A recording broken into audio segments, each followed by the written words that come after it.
Welcome to the Disney Parks Podcast with your hosts, Tony Caselnova from DisneyByTheNumbers.com and Parkhopper John from WDWParkhoppers.com. Keep your hands, arms, feet, and legs inside the podcast at all times. And get ready for the Disney Parks Podcast.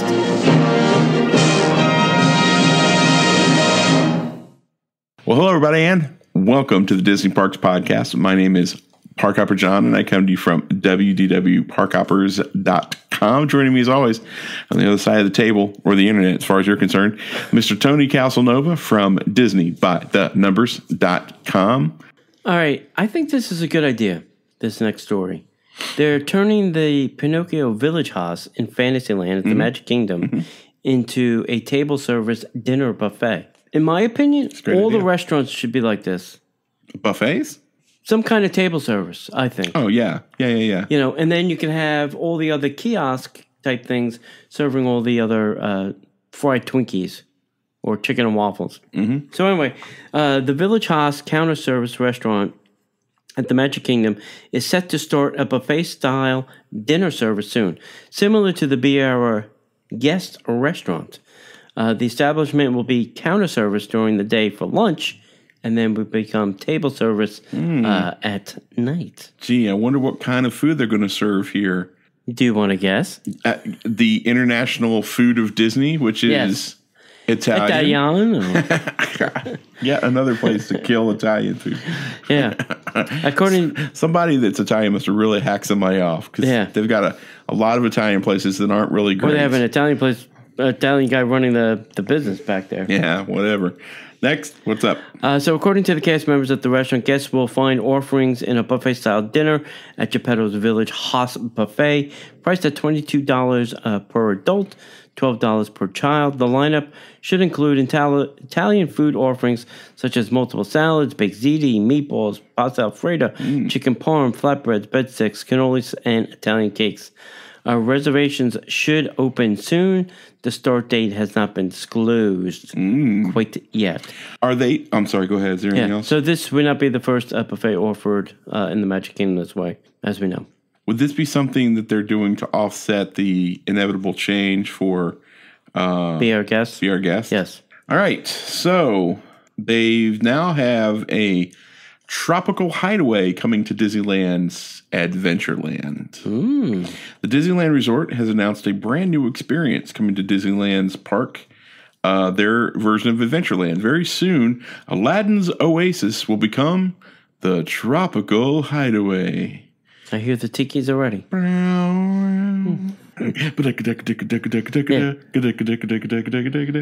The new venue between the Enchanted Tiki Room and the Jungle Cruise will offer the, quote, sights, sounds, and flavors of the tropics. I just want to go there right now. During their visit to the Tropical Hideaway, guests will be able to visit the Jungle Cruise skippers in an exotic traders market. So you're going to be insulted by people behind the counter, I guess? Maybe. Disneyland did not release any of the details of the new space, but based on the concept art, the hideaway will be open with a view of the Jungle Cruise, which is pretty cool. They don't have a skipper's cantina, so I guess this is a pretty good thing too. Right. They're going to have some places for people to go and hang out for when Star Wars Land opens. So that's pretty cool. Yeah, can't wait. And then the Disney Parks blog announced that Forever a Pixar Nighttime Spectacular is coming soon. They released a new video of the music. To Disneyland. At Disneyland. That kind of gave you all the ins and outs of how they made the music. Matt Walker, head of music for Walt Disney Imagineering, said that he had fun integrating music into the show. According to Walker, what was particularly fun in designing the show was the role of music. Being able to take these amazing crown jewels of our Pixar catalog, Pixar scores, and songs, weave them into the story of friendship. Together Forever debuts April 13th as part of Pixar Fest. That's great. Can we give Disneyland some more stuff? Another parade, another fireworks show. Let's just pour all the monies into Disneyland. Do they remember that they have a park over here? I mean, we have no nighttime parade. Nothing. We have only one daytime parade.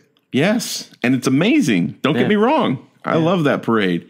Right. But we have 4 theme parks, 6 if you count the water parks. It's got to the point now where I'm promoting Disney World. I'm talking about the water pageant and how great that water pageant is. And it's spectacular. And it is spectacular. It's the oldest water pageant in the United States. Yep.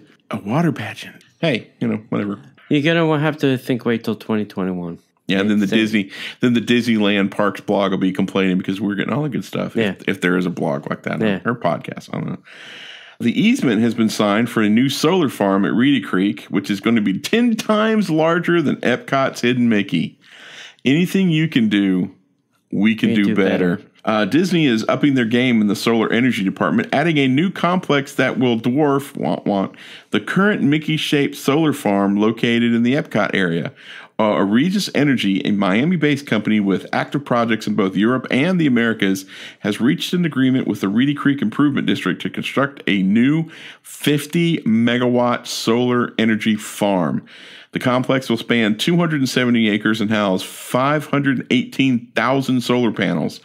In comparison, the current Hidden Mickey solar farm takes up 22 acres and provides 5 megawatts of energy, about enough to power 1,000 homes. Hidden Mickey was built as a partnership with Duke Energy in 2016, part of a 15-year agreement, which allows the power provider to construct and oversee the project on the Disney-owned property. The new project is expected to begin this late spring for this year along the east side of State Highway 429, just west of the Disney-owned Magnolia and Palm Golf Course. Oh, interesting. Once complete, birds for miles around will not be safe. No, that's not what it says. It will provide energy to the Reedy Creek Improvement District and, in turn, Walt Disney World. The project should create approximately 300 new jobs throughout this run. And Regis boasts over 100 projects worldwide, equaling out to a combined development solar capacity for over 1 gigawatt. 1 gigawatt.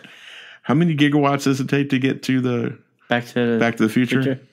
300 gigawatts. 350 gigawatts. Yeah. They have collaborated with the U.S. and utility providers, including the Southern Company, Pacific Corp, Idaho Power, South Mississippi Electric Power Association, and the city of Tallahassee. So Disney got a taste of the free of electricity and is liking it. Hey, man, I just need another hit of that free electricity, yo. That 1 gigawatt is nice. It's a gateway drug. Can we get 5 gigawatts? So I know nothing about this, so the statement that I'm about to make, I'm going to go back to the joke that I made, but I'm really serious. Isn't this dangerous for birds? Like, if they fly through this, isn't it like a hot zone? No, it's just a glass panel. Yeah, it's a glass panel, but are they reflecting light into anything? No. Oh, it's just like the thing. Yeah. It's just... Yeah. That's a lot of panels. Yeah, definitely. Jeez, 270 panels. No, it's 270 acres. Yeah, that's a lot of... That's a veritable ton of panels. Yeah, it is. It's a boatload. Boatload. I wonder what shape it'll be in. Yeah, it's 270 acres, 518,000 panels. Jeez. Do you think they'll put it in a cool shape, or do you think it'll just be like No, I think they're just going to do it. It'd be cool if they made it like a castle shaped. Would be even better. Or make it mini. A Stitch shape. Or Buzz Lightyear being eaten by a Stitch. Okay, let's not get carried away now. Okay, so Disney is working with some experts to save the original film cells from Snow White and more. And I am on board with this. Yeah, down with that. This is a great idea. Which, with age comes deterioration, and unfortunately, the same universal principle is true for some of the most iconic animated Disney films. A lot of these were done on really ancient film cell material. Today it's a little bit more industrial. Back then, not so much. Yeah, and it was hand washed a lot, so these things were used and abused. Yeah. So according to the Telegraph, that's a website, the Disney Animation Research Library is working with the British art and conservation expert Tom Lerner in order to save film cells from legendary animated films like Snow White, Seven Dwarfs, Pinocchio, Alice in Wonderland. These animated films were hand-painted, we know that, frame by frame, and sadly are beginning to have their paint flake off due to warping. Fortunately, the art conservation expert is simply increasing the humidity in which the cells are stored in hopes that the paint will stick back onto the plastic sheets. In a report by the Telegraph, Dr. Tom reported, we found, quote, we found just by putting these things in chambers and ramping up the humidity, you can actually are able to re-adhere the paint back to the plastic. Wow. So while we were not able to flatten the cells, we can re-adhere it. What's lovely about this is we haven't had to put any glue or adhesive or anything to stick the paint down. This means that the paint is safe and will not crack and not be digitally photographed. We are thrilled, says Dr. Tom. So they have to jack up the humidity? They should just bring it all to Florida. All the free humidity you could want. Just hang it in the Magic Kingdom across Main Street. Good God, take them to the beach. Humid, hot. Right? Well, probably the salt would ruin them. I think just hanging them across Main Street would be fine. What you should do is hang them all around like on the next marathon weekend. Hang each cell so that when the runners are running, the faster you run, you actually see the movie. No, wait. This is seriously by example. Crap, there's a finish line. Yeah. Can I run again?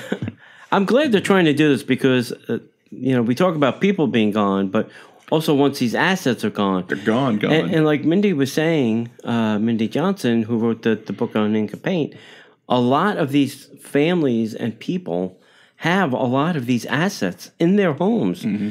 And when the person dies, they don't know what to do with it. And sometimes, unfortunately, it just winds up in a bad place like a landfill. Right. I mean, if you have somebody, send them to me. I'll hang it up in my house. Right. In the archives I'm running over here. Right. Absolutely.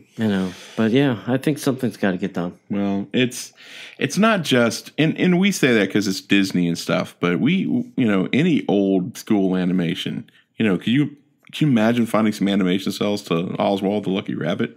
Wow. Some of the animation cells to the Alice movies. Nice. That'd be amazing. Yeah. Anyway, concept art and details have been revealed for Walt Disney World's new 350-room hotel with a rooftop restaurant and lounge. More details have finally become available at the new 350-room hotel being constructed near the Walt Disney World Swan and Dolphin hotels, lovingly referred to as the Swalphin. The new hotel, which will be leased to the Tishman Hotel Corporation, just as the Swan and Dolphin are, will be adjacent to the Fantasia Gardens mini golf. The yet-to-be-named hotel will be 13 stories tall, containing 350 guest rooms, 151 suites, and 191 standard rooms, meeting space, a fitness center, elevated pool deck, and a rooftop restaurant and lounge. The rooftop restaurant and lounge will feature a dedicated ground floor entrance and elevator for those not staying at the hotel. It will be a 375-seat upscale restaurant with a partial expo kitchen.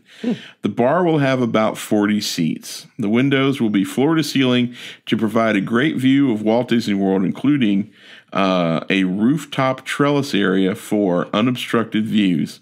Take a clue, Maria and Enzo's. The pool area will be about 2,500 square feet in size, featuring an inside and outside bar. The new parking lot, and here's where the goes off the wheels for me. Right. The new parking lot will accommodate 321 vehicles, with 50 spaces reserved for mini park golfing.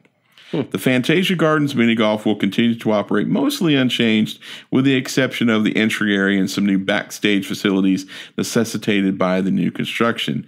No completion date for the project has been given, but construction is set to begin soon. They've already started clearing some of the land. If it's 350 rooms, right, and there's only 321 spots, where do the rest of the people park? Well, are they assuming a certain amount of people aren't going to have a car? Right. You have to assume a fair amount of people aren't going to be having a vehicle. They're going to fly in and either use Magical Express, Uber, or a taxi, which is kind of the way it is now. A majority of the people who are staying on property for a lot of the non-Disney hotels are that are on Disney property aren't necessarily driving there. Right.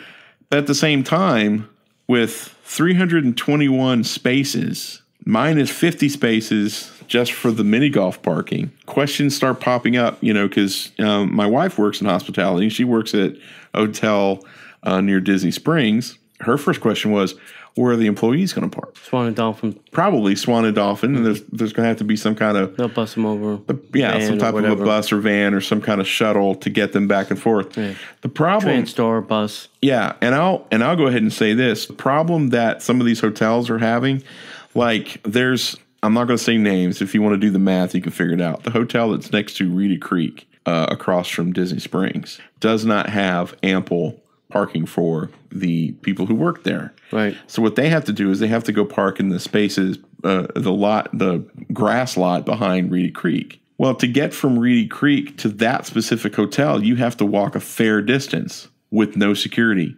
and no lighting. That's the piece of that puzzle. Or if it's raining in the rain. Yes. Or if it's 105 out during the day. Yes. So that's for me, being the husband of a cast member. Well, not really a cast member, but you know what I'm saying. It's a little concerning. So, if you've ever seen the 3 o'clock parade over by the McDonald's on Buena Vista from, what is it, All-Star? Right. All the cast members going to where their cars are parked. Right. That's a pretty long haul, too. Yeah. Yeah. So it's definitely, I mean, that number just popped out as like 321 minus 50. Wow. That's going to be interesting. Yeah. I'm looking forward to the resort hotel.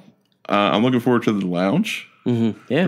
The restaurant. Another restaurant, another lounge. Yeah. Hey, ding, ding. As long as it's good and hopefully not Italian, we should be good to go. I hope it's not Italian. I mean, we have enough.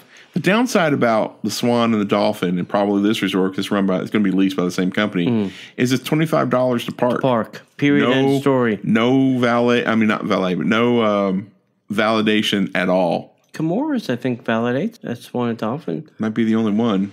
I think there are one or two that validate. Okay, I'd have to find them because I remember Blue Zoo when we went there for Magical Dining validated. I don't remember. I probably don't remember because I didn't park there because because last time I went there, because you knew. Yeah, what you thought. Anyway, it'll be interesting to see what they do. Yep. This is fresh off the press for today. Bud Luckey, the Pixar animator who designed Woody, died at the age of 83. The Oscar-nominated animator and voice actor Bud Luckey has passed away at 83. Luckey designed one of the most beloved characters in Disney culture, Sheriff Woody from the Toy Story films. Also designing characters for Cars, Monsters, Inc., A Bug's Life, as well as animation. Luckey flourished in voice acting and had roles in The Incredibles as Agent Rick Decker, Toy Story 3 as Chuckles the Clown, and 2011's Winnie the Pooh as Eeyore. So he was on the front and the back of the film. Right. Nominated in 2004 for an Oscar for his short story Bounding. I like that. Which he co-wrote, composed, and narrated. Luckey was very loved throughout the Pixar community. Bud Luckey is one of the true unsung heroes of animation. Pixar and Disney animation chief John Lasseter said once. That we because he's not saying anything. Once. My mother hung me in the back of the door once. Only once. Bud helped design most of the films that we made from Toy Story in 1995 onward. He was the 5th animator hired at Pixar. He retired from animation in 2008, but continued voice work until 2014. John Lasseter credited Luckey with designing the famous cowboy, Sheriff Woody. Luckey came up with over 200 designs until he settled on the cowboy look of the character, eventually voiced by Tom Hanks. His early concept drawings had Woody as a ventriloquist dummy. I thought a cowboy would be more interesting with a spaceman, he said. There you go. It's all right. Another person lost. Do we have a background and a story on him? Probably not. Maybe Pixar does. Yeah. We're interviewing as many people as we can, folks. Yeah. Can't do it any faster or any better, I guess. Right. Oh, all right, guys. Let's go ahead and hit some of the headline news. I can't say this with a straight face. Yeah. The Na'vi Drum Circle show has returned. I didn't know it was gone. Both shortened and a little dumbed down in Pandora: The World of Avatar. What are you saying, Disney? We're too stupid to figure it out? Apparently we are. Okay. Apparently we're just not that bright. Well, considering we've only seen the movie and there's not really a real screenwriting partners claim that Disney stole their idea for Pirates of the Caribbean film. Did you hear about this? There was an attraction, I'm sure. Maybe you've ridden it. I read a little bit about it. I don't know how they're saying specifically that Disney stole the idea. Yeah. They're saying, that Disney stole their idea. To have a yeah, but I would think the attraction happened first. I believe it did. Yeah. Unless these guys are old, farts or worked unless for Disney. unless they specifically had lines in there about a pirate that acted drunk or like or mascara. Yeah. And his name was Johnny Depp. Yeah, that stumbled around like the guitar player for the Rolling Stones. Right. Forbes rates Victoria and Albert to Disney's Grand Floridian with 5 stars. I'm shocked. How did they do with Maria and Enzo's? Maria Zenzo's is 5 croppers. Mine is 5 stars. Disney is planning on a Muppet series for their upcoming streaming service. Nice. I thought it was Muppet Babies, but I could be wrong. So Disney's planning a Muppet series. I hope it's a Muppet series like the old Muppet Show, because this crap that they tried to pull off a couple years ago on ABC was worse than Maria and Enzo's. Yeah. I think they were trying to do almost kind of like an old Merv Griffin show, a little comedy, a little dance, a little singing, like an entertainment show, and it just you talking about the new thing? Yeah, the one that was on ABC. Well, I think it was the whole, Kermit and Miss Piggy are having a spat, and they're dating other people. No, Kermit is with Miss Piggy. Period. Yeah. Well, I saw them on TV saying today, I think this morning at Today Show or something, they were getting married. Good for them. They had counseling. What could be better? Frog's legs with bacon. Disney is in talks with Paul King to direct the upcoming live-action Pinocchio because... I don't know Paul King. I don't know. Pinocchio needs to be done.